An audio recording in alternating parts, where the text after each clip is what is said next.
નમસ્કાર મિત્રો, હું છું ડૉક્ટર વિજય શેફાત્રા, શ્રી હરિકૃષ્ણ જનરલ હોસ્પિટલ માથા. અને આજે આપણે 17 તારીખે વર્લ્ડ હાઇપરટેન્શન દિવસ મતલબ કે આજે હાઇપરટેન્શન ડે છે. તો આજે આ હાઇપરટેન્શન એટલે સાદી ભાષામાં આજે બીપી વધારે હોય એને હાઇપરટેન્શન કહેવામાં આવે છે. તો આ બીપી વધારે હોય એના શું કારણો હોય, શું એનું કોમ્પ્લિકેશન મતલબ કે એમાં શું દવા ન કરો તો શું તકલીફ થાય અને કયા કારણોથી થાય, કેટલા પ્રકારના હોય અને શું ધ્યાન રાખવામાં આવે, તો આપણે એના વિશે આજે આપણે જનરલ માહિતી મેળવવાના છીએ. તો મિત્રો, આપણું જે બીપી હોય એ 120/80 એ નોર્મલ હોય છે. હવે આપણે વાતમાં આપણે ચર્ચા કરતા કોઈ પડી ગયું, કોઈ ચક્કર આવે તો પેશન્ટ કરે જેમ બે જણા બીજા કે એ જો આને બીપી વધઘટ થઈ ગઈ. પણ બીપી વધઘટ એ ખાલી બોલો શબ્દ સહેલો છે, એના વિશે જો ઊંડાણમાં જોઈએ તો ખૂબ મોટું એમાં વધારે આપણે માહિતી મળતી હોય છે. તો આ જે બીપી હોય 120/80 મર્ક્યુરી પર એચજી, જ્યારે 140/90 એચજી કરતાં વધારે હોય તો તેને હાઇપરટેન્શન એટલે કે બીપી વધારે કહેવામાં આવે છે. આ બીપી વધારે હોય એના કારણોમાં મુખ્યત્વે જોવા જઈએ તો આજે ભારત આજે કેપિટલ બનવા, ડાયાબિટીસનું તો બની ગયું, એવી રીતે બીપીનું પણ કેપિટલ બનવા જઈ રહ્યું છે. તો આજે આપણે જે આતંકવાદી પ્રશ્ન છે બીપી પણ આજે પ્રશ્ન છે. તો આજે આપણે એની માહિતી લઈ અને એનાથી જે સ્વાસ્થ્ય બાબતે નુકસાન થાય એની આજે આપણે ખાસ માહિતી અને એક આમ જાગૃત બનશું.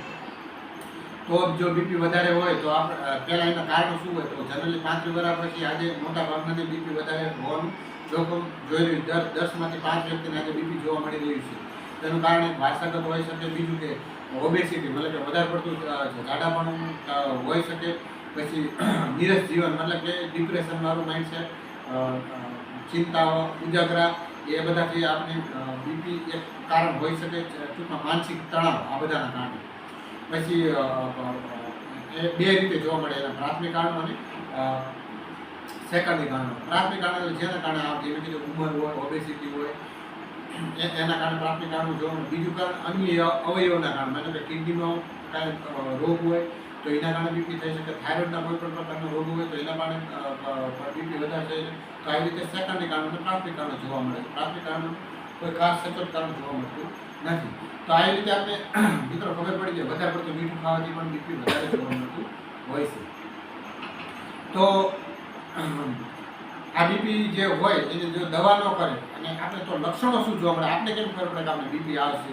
આ બીપી છે ને સાયલેન્ટ રોગ છે, બધામાં લક્ષણો જોવા મળતા હોતા નથી. તો સાયલેન્ટ રોગ એટલે શું, એ સુપો દુશ્મન હોય છે. સુપો દુશ્મન હોય એટલે જનરલી બધા પેશન્ટમાં આ લક્ષણો જોવા ન મળે. અમુક પેશન્ટમાં જોવા મળતા માથું, ખાસ કરીને સવારમાં ચક્કર આવે, માથું દુખે, ખાસ કરીને પાછળનો ભાગ રહે એ દુખે, અને કાનમાં ટમરા બોલે અને આપણે નબળાઈ લાગે. તો આવા બધા લક્ષણો જોવા મળે તો આપણે ખાસ ચેતવું જોઈએ અને બીપી મપાવતું હોવું જોઈએ. એકવાર બીપી આવે તો એની જેટલી બધી દવા ચાલુ રહેતી હોય છે. તો ખાસ અહીંયા આપણે જોઈશું કે આ જે બીપીના જે આપણે કારણો જે જોવા મળ્યા,